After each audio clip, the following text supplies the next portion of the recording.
Hari ini banyak baca ayat ya, supaya ada makanan rohani.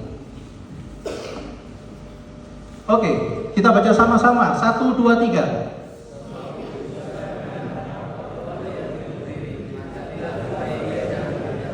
Oke. Orang yang paling merasa kuat, yang paling merasa dia kuat, biasanya yang paling cepat jatuh. Jadi setiap daripada kita itu bisa jatuh. Jangan pernah berkata, oh nggak mungkin aku jatuh.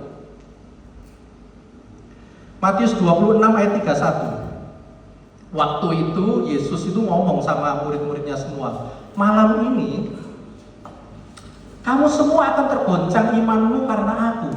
Sebab ada tertulis, aku akan membunuh gembala dan kawanan domba itu akan tercerai-berai. Tapi jawaban Petrus di ayat 33 mengatakan seperti ini. Biarpun mereka semua tergoncang imannya karena engkau, aku sekali-kali tidak. Yesus sudah ngingetin dia lagi. Nanti sebelum ayam berkokok 3 kali kamu akan nyangkal aku. Sekali lagi Petrus ngomong, berikutnya lagi, aku enggak kok. Sekali lagi aku enggak. Jadi setiap daripada kita itu bisa jatuh. Dan jatuh itu lumrah. Yang penting kita bisa bangkit dari jatuh kita. Yang kedua, pelajaran yang bisa kita ambil dari cerita ini adalah, yang pertama adalah semua orang itu bisa gagal atau bisa jatuh. Yang kedua adalah respon kita terhadap kegagalan itu menentukan arah kita. Kesamaan dari Yudas dan Petrus itu apa? Sama-sama menyangkal, sama-sama menyesal. Tetapi berikutnya itu beda, responnya beda. Karena menyesal saja nggak cukup. Yang terpenting adalah pertobatan. Reaksi alamiah orang ketika ngadepi masalah yang besar itu biasanya mereka lari. Bener apa bener? Kalau bapak ibu merasakan rasanya, tekanan ini kok berat ya, rasanya pengen lari, bener gak? Pengen lari rasanya. Tetapi kemana bapak ibu lari itu menentukan hasil berikutnya. Petrus, Yudas dulu ya. Yudas ketika dia merasa menyesal, ayat Matius 27 ayat 3-5 mengatakan seperti ini.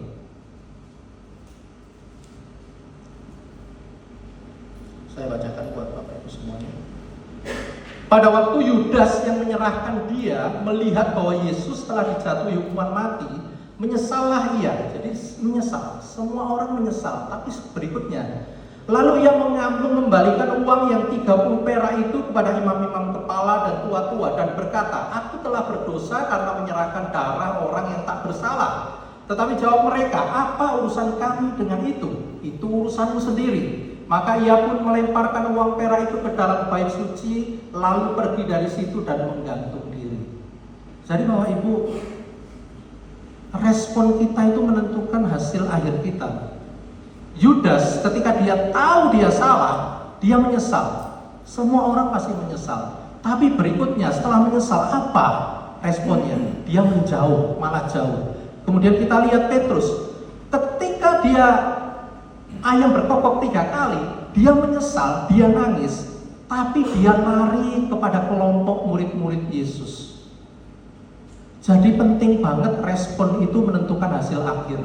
Setiap daripada kita pernah melakukan kesalahan, tapi ketika kita salah, respon kita bagaimana?